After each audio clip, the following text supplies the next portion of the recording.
The first thing I was ever taught whenever I was 16 years old and found LARPing, and I was like, this is the most amazing thing ever, was when in doubt, die. Yeah. Because that way it keeps the game mechanics honest, because it's a truly honest system. You know what I mean? Because you're doing mathematics in your head and trying to interact with somebody who's, calling spells or verbals, and you might not know what they are. And you'd be like, I have plane armor, I can take 5 hits, but you're doing magical damage. And like that hits like 3.5. Wait, is he calling 3.5? I don't know. Yeah, the most hated the most hated people typically are the ones that don't call their hits, or they go real hard by the rules, and you're like, in SCA they call that rhino hiding. Yeah. And that was actually my first experience with LARPing. Okay. It's the only sport where you actually have to acknowledge that you're dead. And you have to be honest about it. Because and they'll shame you if you don't. And what I've learned is like being competitive makes you more of an asshole. And when it's more of like we're nerds and we're friends, like when in doubt, go down. And don't try to like be this like badass captain. I'm fine. Yeah, exactly. It's like, no, I don't think that's how it works, because then realistically, it breaks the entire game mechanic, because then you can't legitimately play with them, or you can't interact with them, because it is such an honor-based system, and there's a little bit of, checks and balances with, like, the games always had like rings with like hit point chits and stuff like that, so that you can tear off and present to them, and that'd be like evidence that you did the work that you were claiming that you did. But I mean, those are very extensive, and I think they're honestly far few in between nowadays, because like most of the systems have gone to non-combat or very high costume systems, because whenever somebody puts so much work into their awesome costumes, the last thing they want to do is get hit in the face with a $5 weapon that breaks everything. So it becomes a lot more roleplay centric. With the LARPing, Yeah. Do a lot of LARPers actually get into the costume part? Oh, 100%. Like I'd say that's what's driving most of the LARPing nowadays. Steve's game that he came up with is probably one of the most anomalous games I've seen show up in like the last 5-6 years. I think he's been doing it, where there was a heavy combat centered approach to it, but I think it works because, and correct me if I'm wrong, the costumes themselves are supposed to be distressed, and so like the costumes themselves are allowed to look messed up, and so like they don't have to worry about like the applying 20 hours worth of prosthetic makeups to accurately portray a chaos orc, and then they go out and they sweat one time and it all runs, and then like the horn gets knocked off, and then it's like, crap, here we go, right? Yeah, you just spend all this time. Exactly. Whereas like Steve's game was like hardcore body mechanics. It's like hardcore like violence. It's the armor that you see here that he's got on is exactly what's designed for it. So like you should pull up some of the videos of like y'all playing Jugger out there. That's always fun. Yeah. I refuse to do that. Well, back in the NCA, I mean, this was a long time ago. One of the oldest you took the hits. I mean, and you had to be honest about it. By the way, welcome in. Yeah, and if you had something on you didn't wear anything that couldn't take the hits, because then you were stupid, because they were going to hit you. Yeah, they were going hardcore like back in the 60s, and so it's awesome. But like, I remember a couple of fighters who said, look, either you start acknowledging my hit, or I'll hit you hard enough that you will acknowledge it. You'll really feel it. Yeah, I always liked when people would complain on people, and it is always like, well, go beat them up. yeah, exactly. Yeah. It was fun, and I kind of miss that. See, I'm not that person anymore. I couldn't take those hits. Right. Yeah, couldn't wear the armor either anymore. What I like too from some of the LARPs is like the Nerf technology is really advanced a lot. And so we, it's very fun. Like I was in some of the battle royale style LARP final battles we were doing. We do like headshots with Nerf and stuff and arrows, and I was just aiming for everyone in the face. And they're like, "Don't shoot me in the face." It's like, it's fine. But they shoot like so far and so accurate. It's so different from when I was a kid. So I've seen some of these builds on YouTube where they're just amazing. They have their own, pressure systems. They are really accurate. Yeah, but it's the fun part, because I do miss that. Yeah. The SEA, because I could. Yeah. I got a Duke before they realized that this was back in the 60s and 70s. Yeah. They didn't realize it was a girl. Mm-hmm. I mean, because women didn't really fight, but I started sword fighting with my dad when I was a kid, so it was fun for me. That's awesome. And then I had to. Kudos to your dad. Yes, thank you. I mean, From it was a girl dad right here, bonding. 100%. One thing Yes. my dad and I did, other than music, but and so it was really a lot of fun for me. I have this, they're still there, right? It's scars on my hands from, but the LARPing is about as close as I'm gonna be able to come to that. Yeah. Because I can't. Well, I love the OG nerds in the 60s and 70s that got the SEA going and the dagger here. And they were having fun playing D&D, and they were like, we want to go outside and play Lord of the Go Rings. beat on each other. Yes. And like, I'll say You like, do a little bit of violence, so you get it. Yes. from like, I'm big in the nerd space. I do a lot, and like, we're in the outliers of the nerd community. Like, there's certain groups that are just like, they don't get as, they're looked down upon more than anyone, and the LARPers are one of them.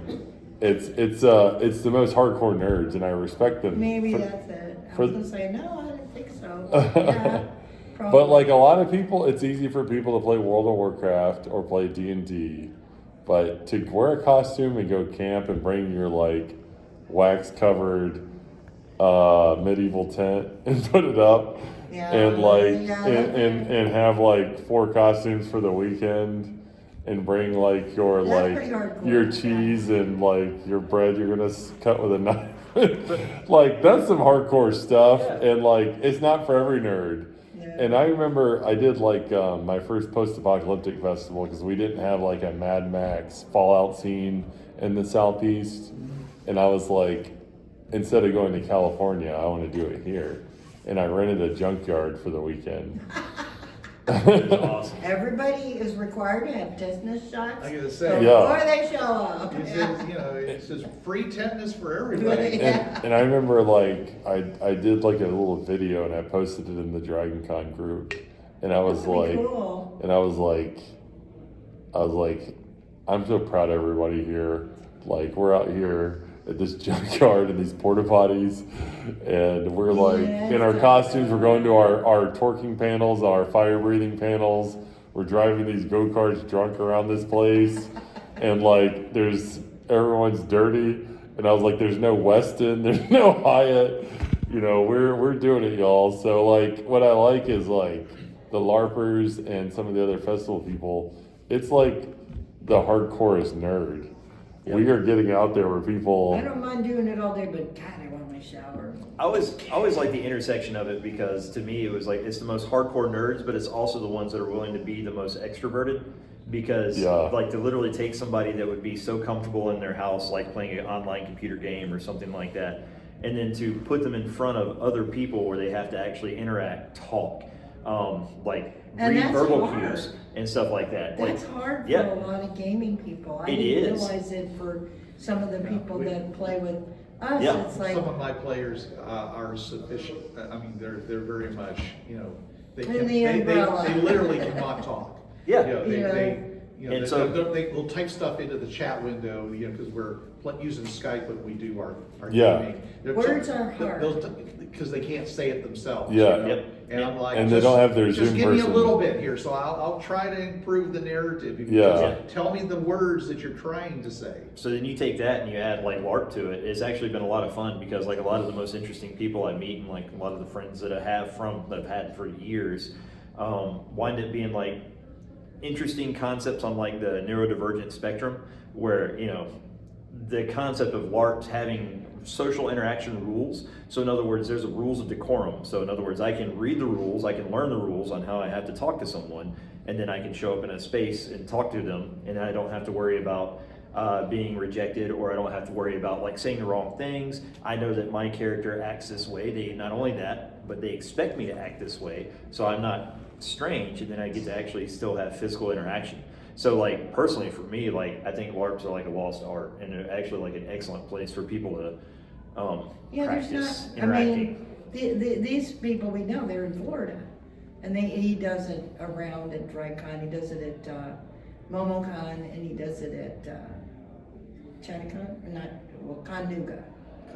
Cool. Connuga. I'm going to Chattanooga next weekend. Yeah, There we go. yeah, I'm like. I'm gonna get in there and be like, "Where's the She LARPers?" decided to do this instead of Chattanooga. Boo! Yeah, I guess so. No, I'm just kidding. Yeah, what, no, Connuga's the same time as MomoCon. No. It's next weekend.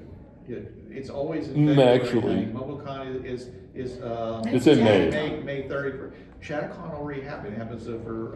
Okay, I got confused. I'm saying is that you chose to do this instead of Chattanooga. Yeah, I got excited. But that's cool that some of the same LARP folks from different conventions host one every convention. That's cool. Yeah, and he comes up with all these different scenarios and stuff, and I haven't been part of it, but I've been a baby in the corner giving out Yeah. notes, but that was as much as, he needed some help.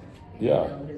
He didn't have enough people. so- Yeah, it's fun to have the quest givers and the other fun Yeah, volunteers I just and gave out notes to Especially people. if they have to pay for them.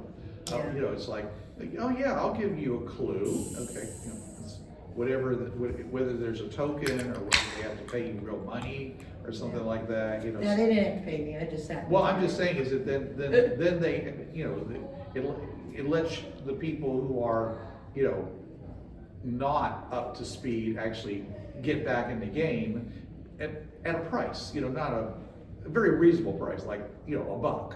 Or, Yeah. like I said, or tokens or things like that. Yeah. And, I've always, in gaming, I've always said, well, I'll be glad to give you clues. I'm just gonna reduce your experience points for it. That's all, Yeah, yeah. So, It's a it- trade-off. Yeah, you gotta keep the narrative flowing. yeah, Yeah. and I also use these things called a drama deck, and they basically have all these cards that say something. Is that something you would do? Something in a LARP? important happens, okay? Give 'em a And it could be card. like, all the magical devices in the area suddenly stop working, which is really impressive. Worked for me. Yeah. I was like, Or there's an "Oh, explosion to and die." everybody, but you're unaffected by it, okay? Or, somebody's henchman suddenly turns against their friend, or, just things like that, and you give them out to the players, and the player gets to decide when they want to use it, and they can use it to change the narrative at that point.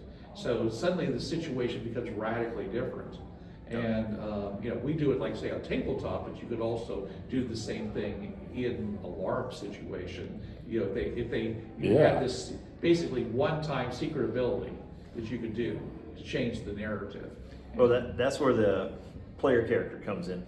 I said because that's the guy. Because like with the tabletop and thing, like the game master in a tabletop situation is able to introduce like elements that continue the story on, right? In a role play situation, you have to figure out kind of organic pathways to introduce story elements so that it doesn't break the mold of the stuff. Because like you can technically hit, stop, pause, or hold, and then like, okay, now this happens, and that's entirely possible. But sometimes that breaks the mechanics. Because like one of the things I wanted to talk about was this wild experience that I had at this LARP called Camp Gehenna, and it is a full submersive, what do they call it, Nordic style LARP, where they're trying to push I think that the term they used lovingly was edgelord-esque type stuff, where the Those people are guys. like, immersed like solely into it, and they had like camps, like the people would sign up and they would have different experiences based off the campers would have different color shirts, so like red Right. shirts, blue shirts, yellow shirts, and they mean what you mean. Red is like full contact, like literally bust into their cabin in the middle of the night and drag them off. Blue is, you can chase them, but they reserve the right to say no. Yellow is zero contact, so they were trying to like explore like a consensual space as well, because obviously nobody really wants to traumatize anybody. This is still fun. Yeah. But it was ballistic on that. But I gotta say, you came in earlier, and there's only 5 of us. You should introduce yourself. I said, and then we'll all introduce ourselves. We can hang out and have fun. Okay, I'm Ashley. I do a lot of running tabletop games. Cool. Sweet. Which ones? Well, over the course of time, I've tended more and more to just freeform, but a lot of urban fantasy. Cool. Like, whenever you say freeform, do you mean like actual like commercially available games, or like ones that like are self-invented, or an amalgamation? By freeform, I mean the system is, if you trust me. Very cool. So basically diceless. Yes. Okay. Gotcha. Right on. Good interpretation. Hey, there you go, man. Listen, there you go. Podcast subject matter expert Yeah, in the well, table. I've been a game master for 40-some years, so Yeah. Yeah. I've And seen a then lot the of different game dice systems. Hate you. Yes. Yeah, 2 Sundays Uh-huh. in a row, the dice hate me. The same dice. I don't know what the deal is. I gotta buy some more. Look, and I said I got tired of my dice hating me, and that's why I bought like you're a. welcome to go to you go to the well. Yeah. Okay. The well is, you know, the Chevis Rico bag. Mhm. No, Yeah. that's a small subset. I'm talking about the big, Downstairs, jawbreaker thing that used to be in the stores, full of dice. And Yeah. You Yeah, can but they're take. yours. Oh, honey, I inherited it from like 100 some other of- people. Other dead Some games, of them, yeah. I would go There's to a lot of good conventions. juju in that bag, and a I lot would of go bad to juju in conventions, that we Yeah, bag. play, a lot of play sweat. games, and usually people would leave and they'd leave dice on the table, and I'd just scoop them up and take them And home. then we have a and very add to the dear collection. friend Yeah. that when we played all together at the table, Bruce always had one of his die. That's my die. Every single time. I'm waiting for him to do it while we're on Skype.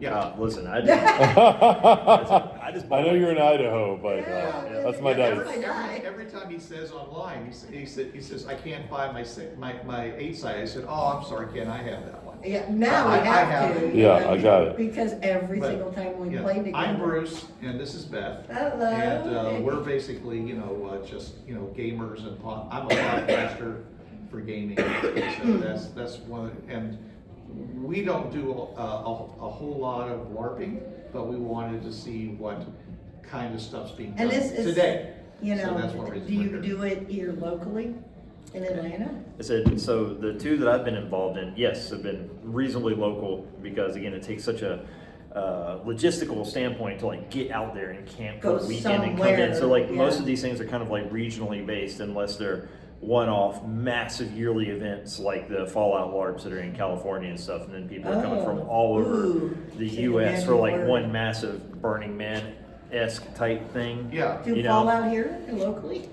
Yeah. Is it the one called Wasteland? Because I've seen them on. Yeah, that's the one he's referring to in California. Yeah. Okay. Yeah. I see pictures of that every year. Yeah.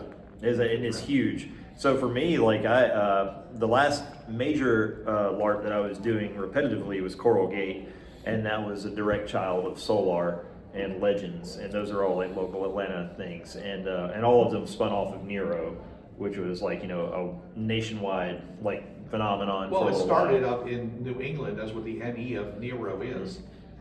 So it like worked its way down, and like I never got personally into the SEA, because like I never had the money, would be a good way to put it, because SEA is kind of like golf. If you want to do it right, you're gonna drown a lot of money, because I never did. Nowadays, Yeah, back in the old days. it Yeah, wasn't like I mean, I don't know where y'all got y'all's like plate mail from Oh, we and don't. chain mail from. Yeah. Well, So, we but didn't do that. Yeah. but Oh, you had back in the rattan old sticks days? and you were hitting each You'd be other. amazed how cheap a tabard is. Yeah, no, I agree. I'm just talking about getting struck with a rattan stick at a full tilt, like combat scenario. The idea being that you have armor on Yeah. to absorb that strike. Well, yeah. And if you don't, ow. Yeah, well, I mean, it's assuming that you're taking your fake sword and hitting basically through someone who's wearing chain, no matter what your armor is. But lots of people I knew made their armor out of rugs. Basically just Yeah, cut they had pieces the- and they had the duct pickle tape barrels. them around, Okay, you we're know. old, And then right? so- and they would put like an overcoat over top of it so it looked nice, but that way they could take the hit. The helm, of course, that was the real money because it was 16-inch gauge steel Yeah. as required, with the openings only so big. Which, by the way, I may or may not have like a full plate mail kit made out of street signs. So yeah, you know, that worked very well. Yeah, I mean. I've I never sold stop signs. I've seen people Those are at dangerous. SCA wearing those, but, you know, which of course it was a laugh, you know. Oh no, we strip it. Guys, No, you strip Yeah. it, We and then make like so it you with can't tell what it glitter. is, and that gives you like a base plate that's actually Yeah. like ionized, and so it doesn't rust or anything. It looks great. Yeah, It works yeah. very well. Yeah. It's very nice. Not that I would know We about made that it out of at all, whatever we because that's had. illegal. That's Yeah. what all. It's people mostly do. Yeah. foam, Yeah. foam and duct tape. Those are There great was there materials. was a time when I had an actual plan, you know, I didn't do it, but basically it was how to build an entire armor set out of those 5-gallon Homewood buckets. You get it at Home Depot and just cut it up and stitch them, Oh, right. and stitch them together. Yeah. And they form, you know, like Well, it's split a leg. armor. It's a And leg, it was yeah. light, you know, it basically was breathable. And then take it? These people were just loving on it, and I was up in Pittsburgh at the time, you know, the debatable lands, and so they thought this was the greatest thing to slice cheese. It just was a lot of work Pendant to boards. stitch these together because you had to, like, you know, it was plastic, Up the so you had to holes. melt a hole through it because you couldn't just punch it, you know, because it's thick enough. And so they had to do that, and then they would just, you know, stitch it together and make these costumes. So it was a good 6-month job to do this, but I knew some people that were so happy because they weren't, because the people next to them that were wearing the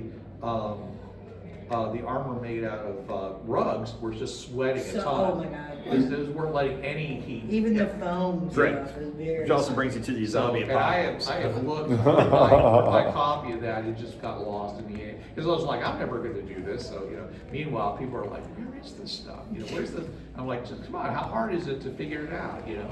You just cut the strips and you just tie it Well, now they together. have this really cool foam at Well. Home Depot. Different kinds of thickness. That's right. Well, it's great until you You- have an allergy attack, so. Oh, well, But yeah. you could wear this over like a cotton, like, you know, just like a A linen shirt. sweatshirt, you know, a thin one, you know, and you can just stitch it So to you it. put that together, what you're wearing? and then- Yeah, I bought like the riot armor, and then I fabricated like the collar. So it's like double ply foam. It's like a real thick piece, and then I put pleather Over the top of it. over the top of it, and then these are like these are runner's belts to make it have like the cyberpunk light. And the purpose is just to protect your neck, or? Well, I'm sure it has a purpose, that's why it was. yeah, and a lot of LARPs, like if it's thick, you know, it'll be heavy armor or whatever. Yeah.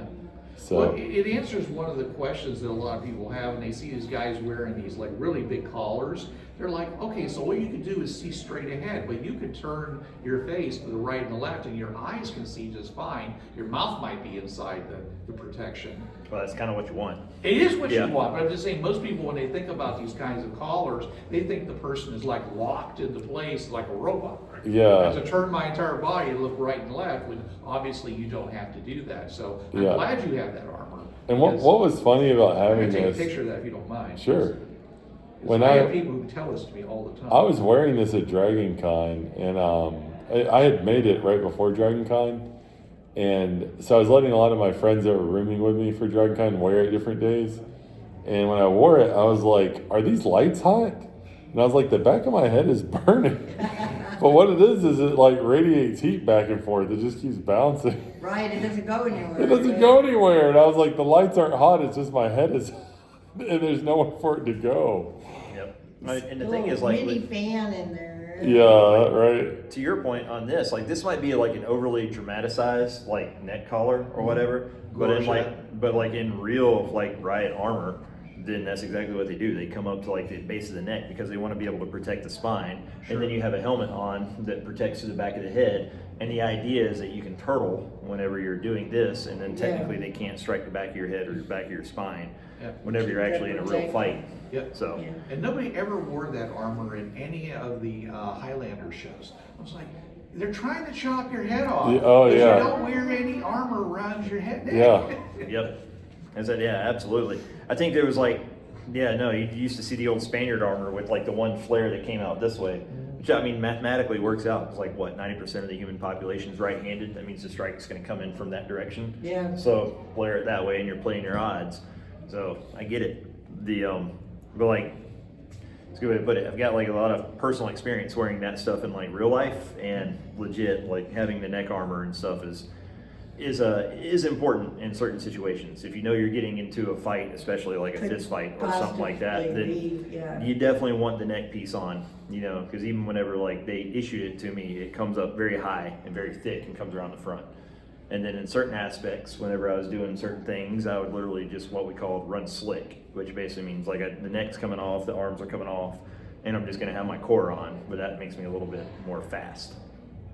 And vulnerable. Less Yes. protected. Yep. But that's the idea, is that, you know, there's no such, you can either be like, I mean, you know, and The this front is- man tank, or you could be the medic or something. Correct, and this goes way off topic. It goes like super dark, but like, you know, like the best example is like I think it was like South California where the two guys like got in full like level 3 armor, To rob banks, yeah. yeah, and like robbed a bank, and the thing went on for like an hour and a half, and like all the PD were like just laying into them with weapon after weapon after weapon, and they could not put them down, but the guys couldn't get away because they were couldn't so go anywhere, slow. They're just walking like, Yeah. you know, Iron Man tanks, and Yeah. technically they can't be put down, but you can't really leave. So at a certain point, what you're sacrificing in mobility, that is always the issue with plate or armor or Yeah. something like that. You either go full tank or you Yeah. go for mobility. Yeah. And from a LARPing standpoint, hopefully you've got a combination. So you've got your Yeah. tank up front, and then you've got your mobile people on the side. I play a fantasy first-person shooter. It's like a looter shooter, where like once you get killed, people can take all your stuff. You got to start over. But what's the best is mobility over armor. Because you can, if you're slow and you're the tank, they can just run from you. They don't want to fight you. Yeah. But you can run anybody down if you're fast. You can just choose the engagement or not. And so, you know, it's nice to just have the different roles, for sure. There was a whole Bill Cosby bit about that. Not Bill Cosby. No, back before Bill Cosby became a bad guy. Ah, yeah, Everybody yeah. loved Bill Cosby. Yeah. He had this bit.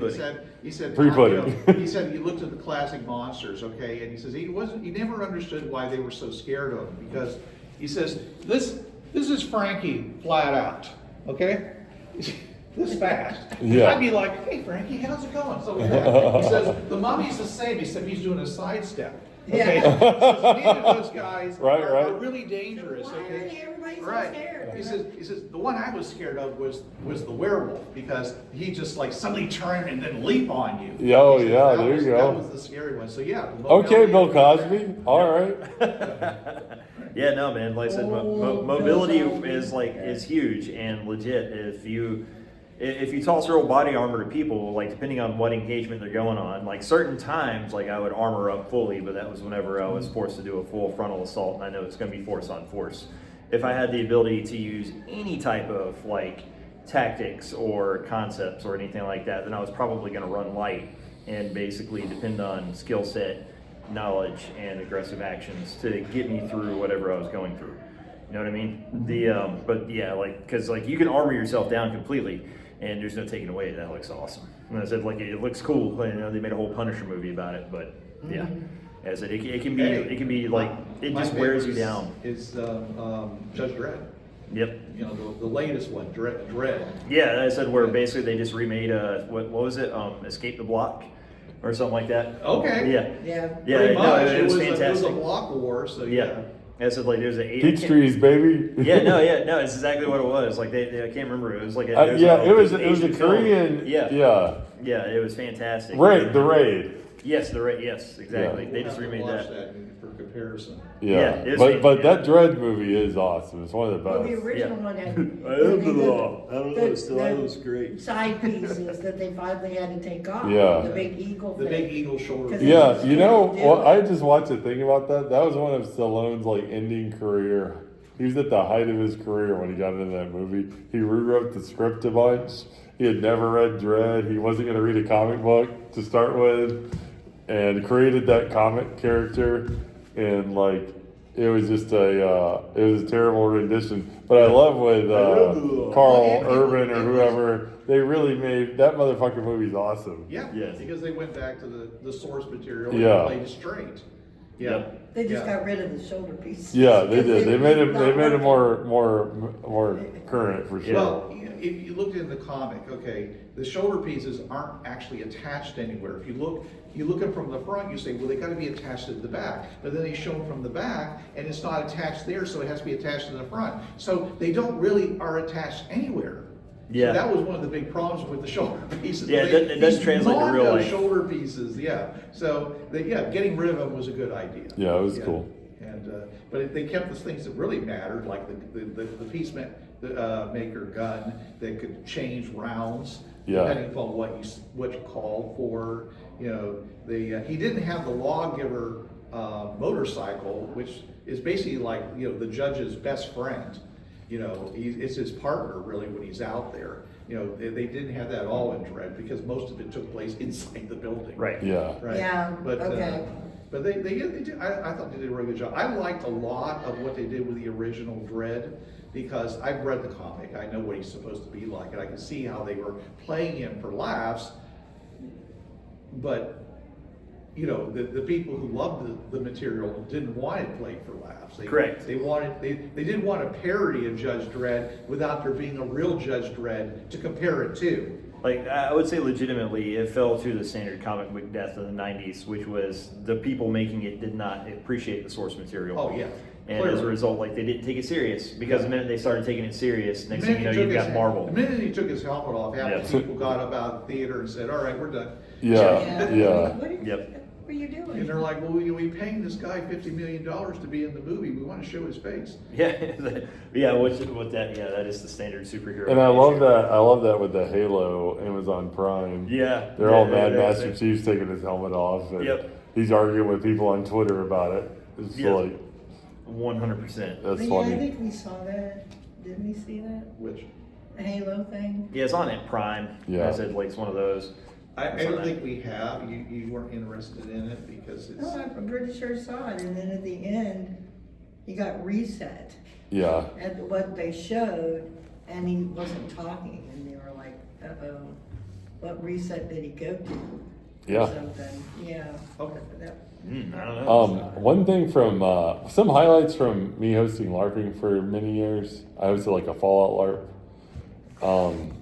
What is cool about LARP is that, like, one thing it's hardcore for, you get the most hardcore nerds out there, but I did an all ages one for all these years, and like what I really liked is the transgender kids and young adults got to come, and they were so happy to be able to completely be able to be themselves for the weekend, judgment free, and not have a bad time or people were being assholes to them. And I'd have so many transgender young adults and teenagers come, and it was really cool where they had their own community. It was like where their best friends were, because for the weekend they were not being attacked and they could have a good time. They could wear whatever they wanted to Yeah. and be part of the Yeah. whole thing, and And so I like that about like the nerd community, not even in LARP, but in comic conventions and D&D clubs. These people that don't have friends typically find community. And let your freak flag fly. Let your freak flag fly. Whatever it is. it helps their mental health a lot, where like they are not so sad because they have friends. Now they have people they can relate The to. people that are friendless have friends. It's awesome. And that's another thing that, like, I'll go full tilt on, is that one of the best things that happened in the last couple of years was Stranger Things doing D&D and bringing that back, and suddenly in public school you've got like D&D clubs showing up, and it's Because like when I was exploding. It's when I was exploding in again. my 20s, the teens that were in my games, they had D&D clubs at school too, and people act like that didn't happen. Yep. Yeah, well, They yeah. act like they grew up and they said, no, we never played D&D. I'm like, the hell are you doing? Yeah. They said, they called it study hall, but we know what you were doing. Yep. Yeah. And I said, like, I love it, and like it encourages a face-to-face skill set that is sorely lacking in the online community, and that is like so this will kind of go off topic, but kind of stay on topic with the whole LARP structure of being able to interact with people in real world hard skills or soft skills is the ability to communicate. And that is what's wonderful about LARP and in person, and technically tabletop gaming in person, because you learn how to talk and you learn how to communicate, you learn how to read body language, you learn how your body language interacts with them, and then it allows you to actually go off and technically it's practice for real life for you to apply those What's skills. the women? Play the GM, don't play the game. Yeah, no, exactly. Because like legitimately, like so, Steve here is still in the public service community, and I am retired. But legitimately, as the years went on, we would get what we called like softer and softer kiddos, which like people that legitimately they got hired at 21 and they never had a driver's license. Like I said, that blows my mind. Like, Me I don't too. know. I walked out of my house whenever I was 18. I'd never been back. Okay, fine. That was good for my generation, but that's not appropriate for this generation. And like they grew up being sequestered from everything, being told that everybody's out to get them, being told that every person they interact is going to try and molest them or suck their adrenochrome out, or something like that, right? And it's like that's just not true. And then, but they're not allowed to socially interact, so their only interaction is online.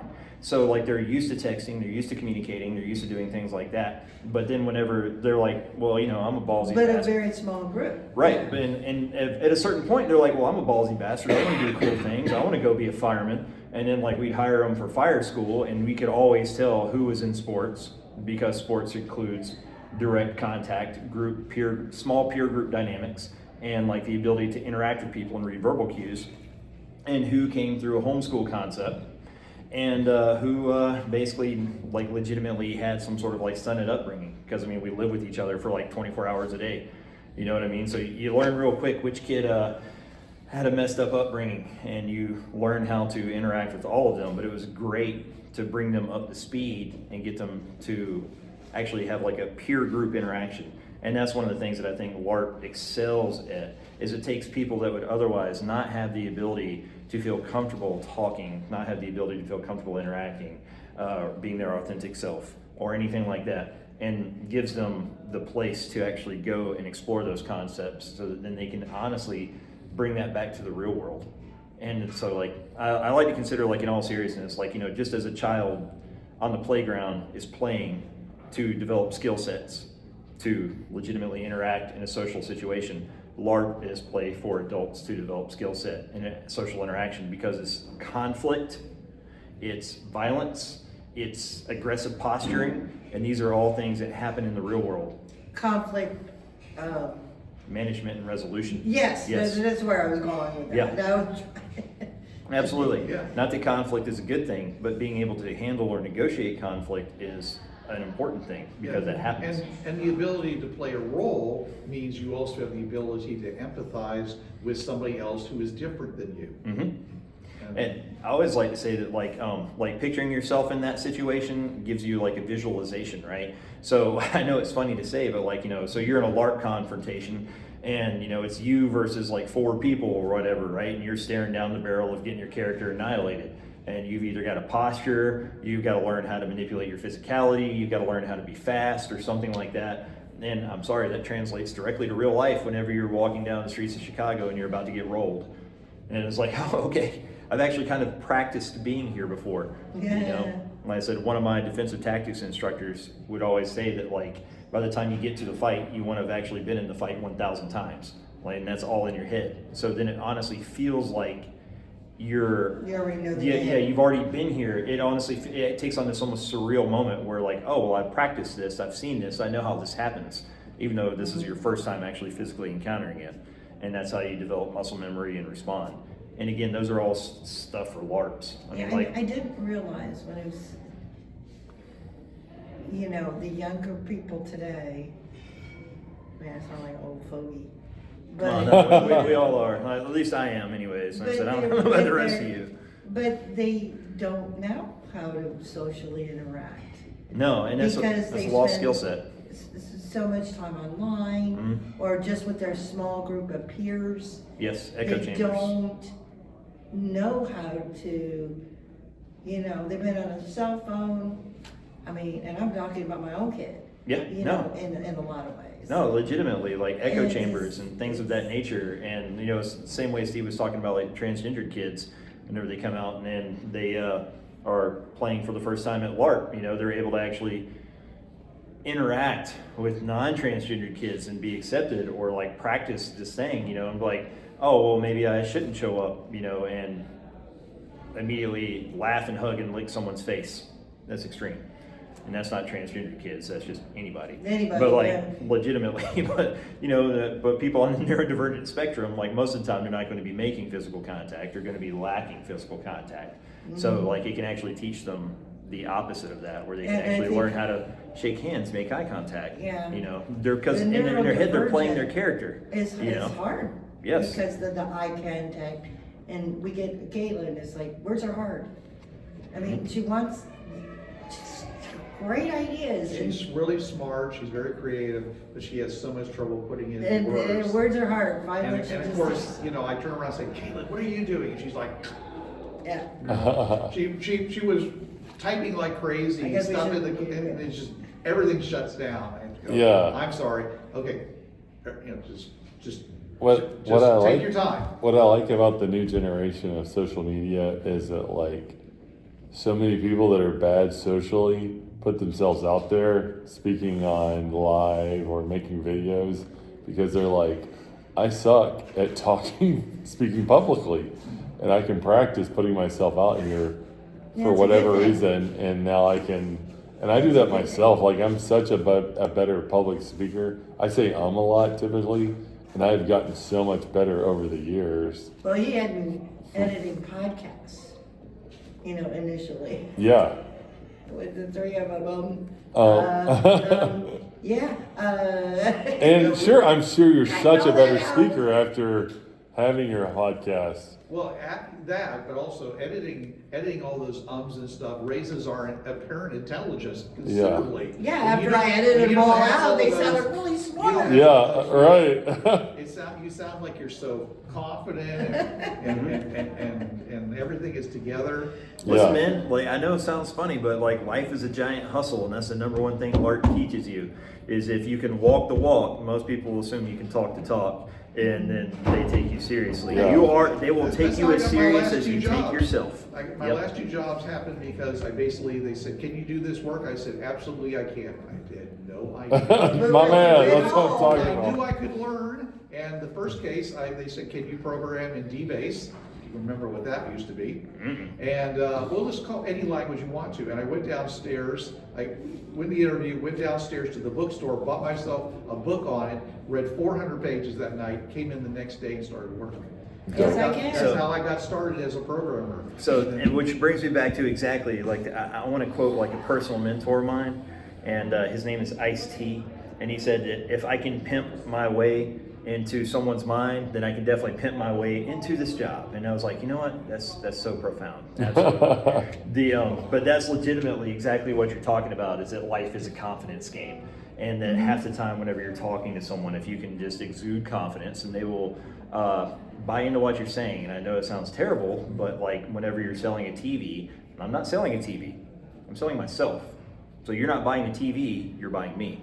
And that's how salesmanship works. And that's whenever you're like doing soft skills and developing confidence and actually interacting with people. These are the things that can only get with physical interaction, which the more things transition to an online spectrum, the more that's lost, right? And then there's been a looping around of people that would normally be like perfectly fine interacting in a social experiment, that as they perform online, they've gotten this expectation of acceptance that does not translate to real life. And so like, just because like you say it and you expect it and I'm here for it, does not mean that other people are going to like it or accept you for it. Yeah. So if you have to be able to walk into a space where you might not be the most popular person and everybody's not prepared to hear your opinion on the subject matter, and then be prepared for that rejection and be prepared on how to interact with that. And again, these are all like what I consider like LARP skills that get you used to that. Because like people, it's like, well, you're an elf and I'm a dwarf and like this happens this way, so they're gonna immediately dismiss you and you've got to argue for that, but you expect to argue for that. So it allows you to practice your like conflict resolution skills and go from there. But no, I always just laughed about that because like, I don't know if you've ever seen the movie Pimps Up, Hose Down, but it's from HBO Max. I would highly recommend it. It's a laugh riot. And you'll literally hear Ice-T talk about how whenever he got his first movie role, he legitimately just went in there and played a confidence game on them because he knew peer interaction skills. and legitimately con this dude out of his money. Dude, this joke. What I like Yes. when I go to LARP and like me and my kids have a cabin or we set up our campsite, I always have one of my 3 sons, they're between 8 and 15. One of them is always going to cry. And they're like, Dad, I'm not having a good time. I want to go home. And I'm like, look, you're in charge of your own fun. Would you like to have fun this weekend? Have fun. Run around with your brothers, run around with some of your old friends, meet new friends, have a good time. And I'm not gonna like sit here and like nurture you. And you only grow through anxiety and pain. If he wanted to stay home all weekend while we went, he could have played on YouTube and had Like no video conflict. games. Yeah, And play he- video games. And so through this, he's having to talk with people. They're having to partner with his family, his friends, and new people. And it might not go the way he wants, but like they grow as young adults through that. And I love that because they're out there outside of their comfort zone 4 or 5 times a year. And there's tears every weekend we go. And I love that. And one more thing I forgot to tap on. I mean, we are the hardcore nerds when we LARP. Mm-hmm. They are running around outside most of the time. You know, parlor LARPs and vampire LARPs where they're inside. That's cool. Also LARPing, but like I like we are the most hardcore nerds there are. Because like nerds, typically we got a lot of allergies to the environment and to foods, and we're outside running around. We have a lot of asthma and other stuff. So like I like when nerds really challenge themselves hardcore. Yeah, get out of that and like get punched in the face once or twice. Yeah. Find out that you're not Go made of glass. Go run through the brambles. Yes. Get cut up a little bit. Yes. Go to the ER. Have Come a back life. Sunday morning. You know, like we did growing up, you know, with the older people. I mean, we played on playgrounds. Yeah, You could absolutely. get 3rd-degree burns on this line. Yeah, it's fine. You Come know. out in the summer. And as I said, like to your point, like Gravel what on you it. said, I think like what is it? The Stoicism quote is that man is both the sculptor and the marble. So basically, you only grow through pain and development because Yes. you're chiseling yourself. Yes. So without conflict, I you mean, can't it's actually hard grow. to say that, but you really do only grow from pain. I mean, it doesn't have to be broken bone pain, which is like, Yeah. but You make know, yourself uncomfortable. Yeah, and that's pain, and you Yeah. grow. I mean, like, I'm sorry, like most of society's best breakthroughs have always come from like conflict whenever we actually start having to interact with people that we didn't approve of to begin with, you know what I mean? Like I said, and suddenly like we have breakthroughs in the civil rights movement, we have breakthroughs in the transgender movement. And it's like, okay, cool, because like without those conflicts, without those aggressive actions, without those interactions to begin with, we wouldn't get to where we are. You know, it'd be wonderful if we ever get to like a whole, what do you call it, like Star Trek experience, where like, you know, we're all evolved past that. But even in Star Trek, what I think is so fun is that like, even though technically while the human experience has evolved past that, they use it as a mirror to still show our continued experience, because everybody we interact with on the other side of the human experience is the exact same interaction we're dealing with in society. So whenever you run into Klingons and you run into like, you know, the Borg and stuff like that, it's legitimately just a different form of societal, cultural conflict, that something, a concept that you weren't prepared to deal with. So like, I think, I don't know, I'm super nerd. That's why I legitimately enjoy Star Trek, because, you know, it simultaneously shows us what we can be and also shows us what we're dealing with. Yeah, and thank you for bringing up the Borg. Yeah, man. Hey, can you give us like a nutshell to the camp you went to with the camp LARP that Yes. you're wearing the shirt? It's a Yeah, cool man. event. So like, this was a Nordic style LARP that was hyper immersive. Which Nordic is like, screw the rules in the D&D rule set. It's all about the role play and the Yes. experience. Yes, so like I was there as the medic, right? So like I didn't like, you know, we kind of started halfway and didn't introduce myself, but paramedic, EDRN, and did a lot of other super violent stuff for a living for a long time. So they brought me and a couple of my friends out there, and we were the medical team for that weekend, because while they had people doing this, these people, they terrorized these people and they paid for this experience, but it was a horror style LARP because I think Gehenna is Arabic for hell, if I'm not mistaken. It's Jewish, actually. Oh yeah, there you go. Ooh, cool. That's it. So one shade to the left. My bad. Yeah, The, it's actually yeah. called the place of burning. there you go. So like that's why it's I'm not called. Jewish, by the way, just know my Bible. Yeah. Hey, that's my it. man, my That's man. it. I do not. The so like this where I was like, okay, this is fun, and like and they were 100% like immersed that in there. And my buddy George will be here tomorrow, and he was out there with me as well. And we wound up being the medical team. And since it's a horror LARP and people are falling over dead and having stuff like that, we became organically integral to the plot. We did not mean to be that way because they just needed some, like Steve was supposed to do it and he couldn't do it. And so they wound up like reaching out to us and we just kind of dropped into it and we're like, well, we'll absolutely do this and have fun and Yeah. make it organic for you. And then we became like an integral like role play moment. But it was really fun and really intense and emotionally there was two versions of the first aid out there. There's the real deal first aid, like you fell down, you're bleeding, something's broken, that's me. And then they had what was called emotional bleed, which was like they had to bring in a team of people to deal with the emotional implications of what these people were dealing with. So these are people that are voluntarily subjecting themselves to extreme emotional triggers and then attempting to negotiate that in a moderately safe environment. So I hope that at the very least on the other side of their experience, they're a little bit more wholesome or holistic or able to deal with whatever drew them to that in the first place. Because again, it's like practice, right? But it like legitimately, like it was really sad. Like at the very end of the weekend, we got like, they called medic and we went over there and we were talking to a young lady. And by talking, I mean like she was nonverbal and just writing us messages.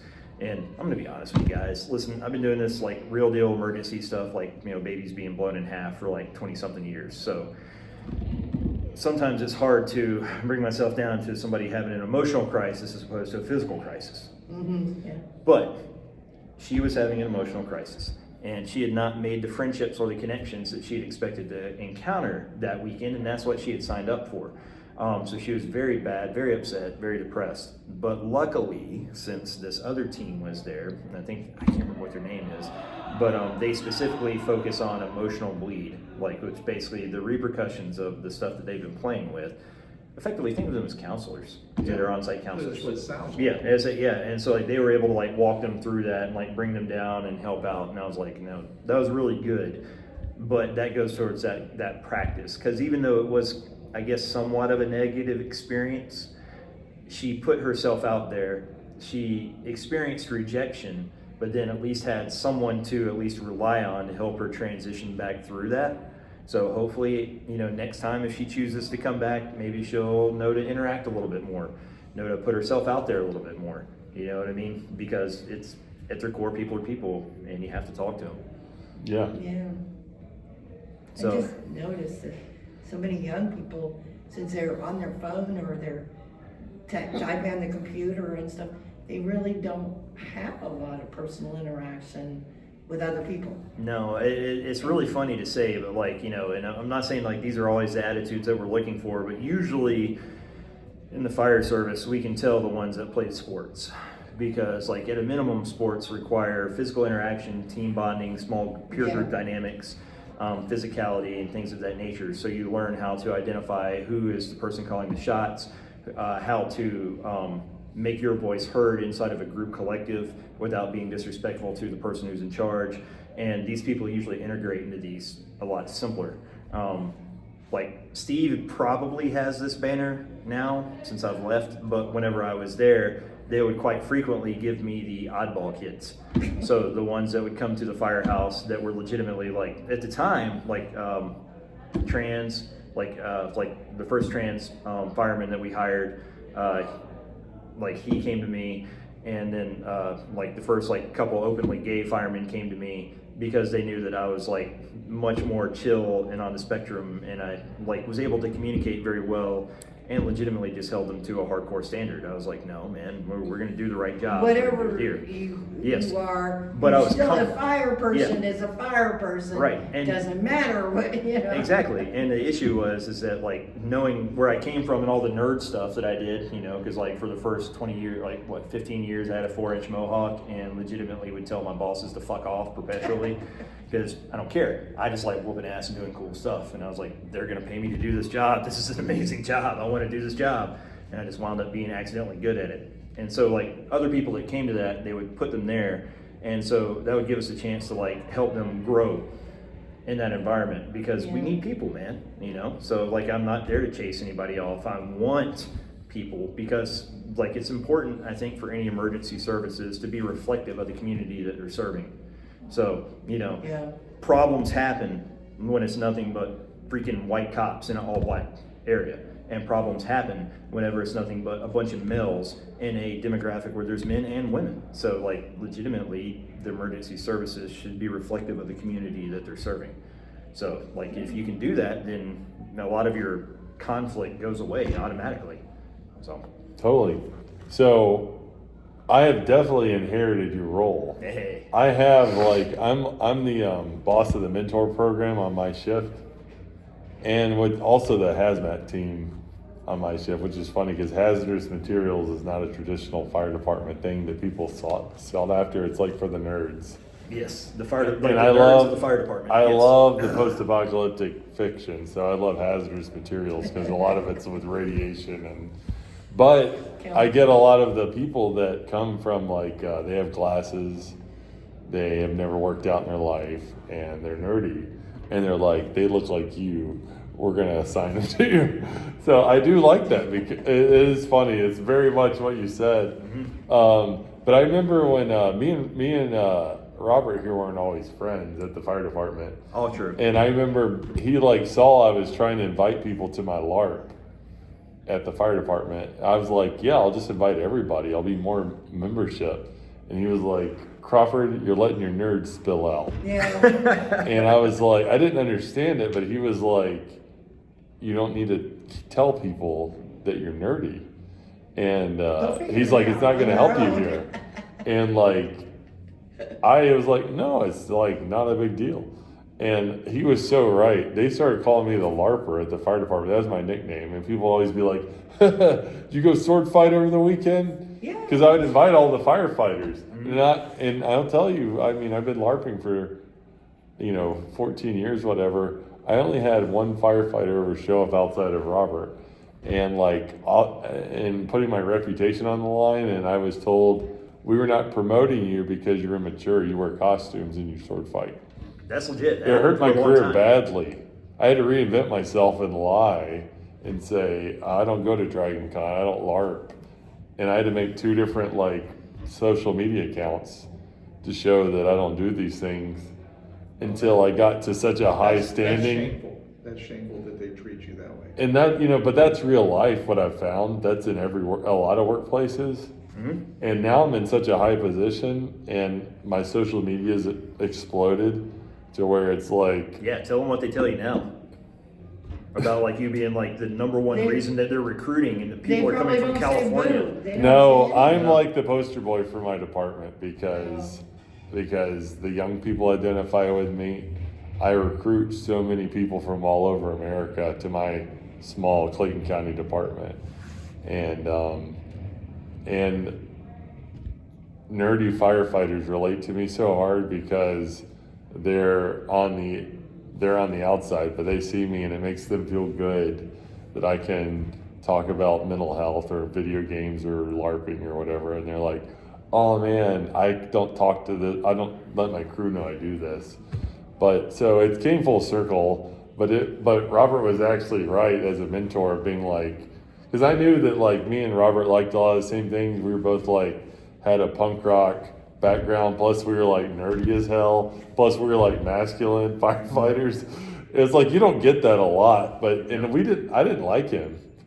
And I didn't like him at all. I knew we'd be friends one day, but I remember complaining to him. I was like, you bust my balls so bad when I work with you. Yeah. What's your problem? And may I speak to you? And he's like, you need to man the fuck up.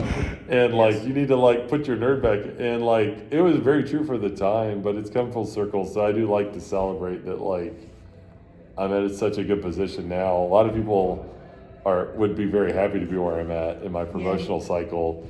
And, you know, it's worked out. They don't know the hard work that got you there. Yeah, and I was actually promoted out of hazardous materials, which is funny. But legitimately, like, going through that is like, it took a generational thing. Like, I'm about like, what, 10 years older than you? Yeah. So like, whenever I was coming through, legitimately, like I said, I had a mohawk, like, for like legit, like He did. He'd like have to 100% comb it down. Yeah, but like on it duty. looked like this in the front, but it had a strip that went that straight down to the back, and like my uniform was on point.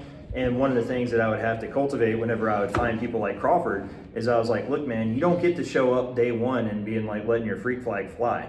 This is a performance-based job. This is where it comes into like legitimate soft skills. You want people to take you serious, then actually act serious and be good at your job. Be good at your job first. You are paid to be here to perform this action. After you are paid to be here, after you perform this action, after you are accepted as an expert in your field, that's whenever you can look them straight in the face and be like, hey, fuck off. I like to LARP, and you can't say shit to me because you know for a fact I'm better than you. And that's whenever real power swings, and that's why Steve's now like legitimately head of the Mentor program. But the inversion is, and sadly, and this is where I praise LARP, is that when people don't get to experience rejection in real life because they think they're entitled to acceptance, whenever they show up into close-knit hardcore communities that depend on knowing each other and then they're rejected, this is an almost intolerable experience and something they've never had before because they were told that they're entitled to their acceptance, and that is not correct at all. Like I said, like, you are entitled to be respected as a person. That is absolutely correct. You are not entitled to anybody's acceptance. I don't have to like anybody.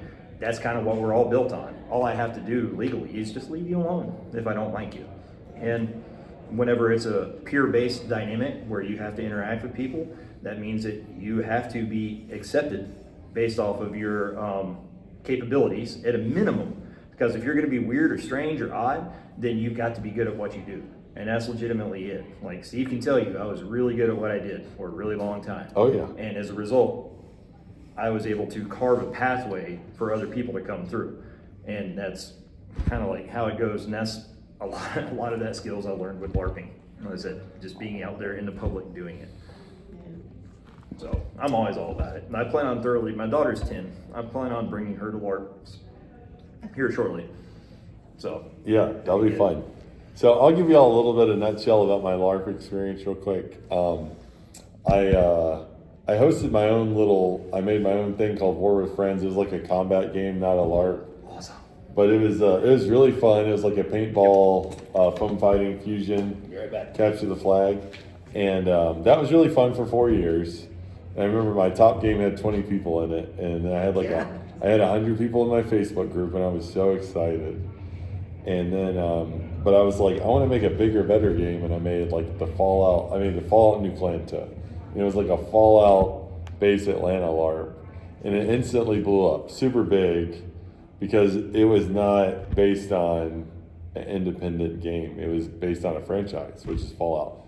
A huge fan base in America, huge fan base all over the world, and from networking with other games, there was always about 10 to 15 Fallout events going on around the world. Fallout LARPs and stuff like that. So it was cool. So people already want to join it just because they want to do Fallout stuff in costume somewhere. They want something to do in a costume. So that helped me a lot. And then, one thing I did was I never was like, let me dissect your idea and decide if I want to do it. I was always like a yes man, like, cool, you have this idea, let's do it. And you can iron fist your games that you host, or you can be very flexible. And I always like to be flexible. And so that helped a lot. And so I'm a good rules writer. I'm not like really a good like module maker, gamer experience maker, but I'm a good host. And so like my whole life I've been like a cool nerd, where I was like the homecoming king of my high school. And like, so I like to see people that are outcasts in society, and I like to make them feel welcome, whether I was in high school or I'm in LARP or I'm at the fire department. So I always made everyone feel very welcome and loved at the experience I was at, and that helped a lot. And I like to see people that are hurting to come and feel welcome, whether they're, from whatever part of society or what they have an alternate lifestyle. And in the convention community and the LARP community and the nerd community, we have the best community because we are so accepting. Yes. And I like that we are the friends to the friendless. It's like such a beautiful thing. And so, I nurtured that at my event. And so what came from that was I had a really big friend network from people I met at LARP. I've had a lot of people that, I've been doing this from like 2015 where I started my LARP outside of the other 4 or 5 years I did the other event. And I've been able to impact a lot of lives. People will tell me, you never know what you meant to me. It was so nice to look forward to talking with you or communicate. Nice. I had community. And where they don't have that normally, and they can come be themselves. It's just a beautiful thing, it's priceless. And so I did that. I'm really good at writing rule sets, so I did a very simple rule set. The Fallout LARP was very good. I ran it for a long time. Had a lot of volunteers, treated my volunteers very well. And I ended up getting a divorce through some of that. And then what was cool is while I was struggling, my volunteers picked up the pace and they ran the game for me. And what I learned is people just wanted me to be there. So they didn't want to have the event without me. And so I could not contribute because my headspace was so bad of going through a divorce. So I would just go there and I was like, I'm the host. Yeah. And I would walk around and be like, you having fun? I'm having fun. And that's all they wanted from me. So it was a beautiful thing that they took care of me and I had taken care of them for years before. Yeah. And I was having, in traditional LARP standards, I think my group had 2,000 people in the Facebook group. We were having 150 people event. I'd be in my cabin with $5,000 and I'd be like, here's your half for the event venue, here's my half. And it was cool, it was very lucrative for a while. And then through COVID, I ran it and people were like, thank you so much for still hosting. There's nothing to do.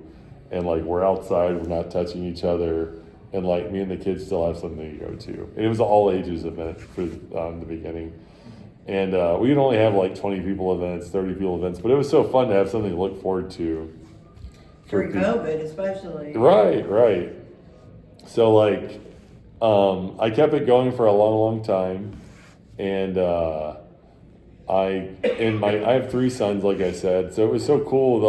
They would go and they thought it was cool I hosted it, and they were looking forward to hosting it when they owned it later as adults. And I'm big on TikTok and Facebook, and so I also host festivals. So I host the annual Mad Max festival, and this stuff would take a lot of my time up, and sometimes I'd only make $200 after all this planning. And I was like, you know what? It's so lucrative on social media. I make so much more money, hosting. Just making my content. And I was like, this is no longer a good prerogative for me to be a part of hosting this. So I had people forever helping me volunteer. So I gave the event to my favorite volunteer, and so they got to rebrand it and make a new name, and they got to do it their way. And the first event they hosted, it automatically had 50% more attendance. It was awesome because they had new energy. It was Steve had been doing this for years, 8-9 years. It's a long, to sustain an event that long is difficult. Yeah. You can have scandal, you can have the event is clicky, the event It's like doing hides. a con. Yeah. Small con. it's the Yeah. same. It's Run very out of difficult. Ideas to do the Yeah. event about. Yeah, so it was perfect for me to give it to New Blood. They were very excited about it. And now what I do is I go to the event and I don't host anything. And the last time I came, it was the first one they hosted in December, and I had given it to them, and they're like, "Hey, we want you to be this monster, and we want you to." And I was like, "I'm not going to be the monster." I was like, "I'm not volunteering. I'm not going to pick up a piece of trash. I'm leaving when it's time to go home at 8 a.m. Sunday. I'm not helping anyone. I'm not volunteering to do any quests." And they were like, "All right, we respect that." But like, I was tired. I've given so much of my heart and soul to the event, and I like now I can enjoy it with my children because I was running the store, I was running the quest, and now I can run around with my children and be like, "Hey, we set up all these traps. Let's go bring people over here and plant pranks on people." And they loved it. It was so fun to go together. So it's hard to sustain an event for that long, but it's nice to know when it's like it's not going to be fun anymore for you when they get out. And so that was very important for me. And one thing I can say is like, it's very risky running an event where people are like, what I can say is some of the things that prided me is we use the Dagger Here rule set. It's a very ancient combat sport. It came out in the 70s. They have the heavy foam fighting weapons. We use their combat system. So like they hit as hard as they want. You can hit as hard as you want, literally. It's not a lightest touch. And we were all ages, and we use airsoft, which is very dangerous. Airsoft can be, yeah. So I never got sued one time for injury. And I never got accused of sexual assault or hurting anybody. And anytime a woman came to me with a problem, we banned the guy that was messing with her. And so those are good takeaways from how to be a good event owner is believe your women and ban people that are being creepy. Don't have your favorite buddy